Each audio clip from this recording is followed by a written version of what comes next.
one of the concepts of mindful organizing that's found in high reliability organization, and it really is a way of being proactive about risk that exists in whatever it is the work that we do.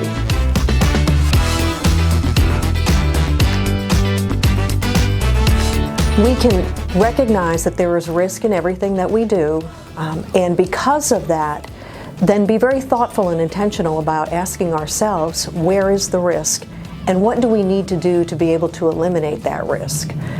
There are a number of ways that we can do that, but really having the mindset of being able to ask ourselves questions like, what could go wrong in this scenario? What should we be most concerned about in this situation? Where are we most vulnerable? What is the worst case scenario? And what problems are we not considering? By asking ourselves those questions, then it helps us to approach the issue more thoughtfully and be able to eliminate risk wherever possible.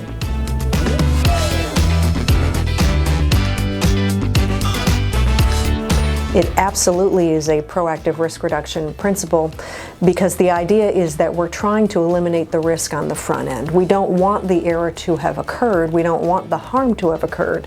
And so we're proactively asking ourselves those questions and really mining for where the risk and harm could be.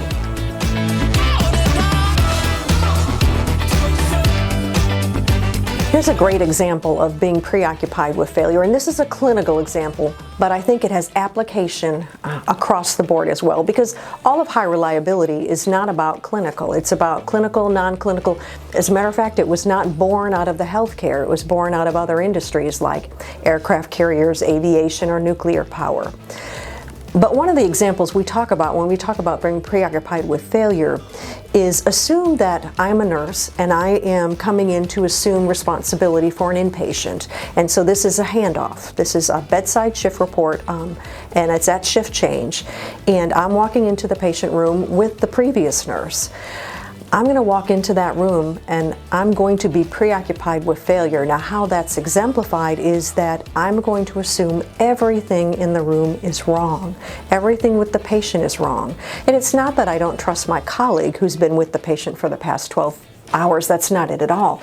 It's that I recognize that error does occur. So I'm going to assume it's the wrong medication hanging, that it's the wrong IV fluid hanging, that the Foley catheter should have been out the day before, that our turning protocol isn't working, that the ID band is incorrect, that the meal that has just been delivered is the wrong diet. I will go through all of that so that I know that I'm starting with a level playing field.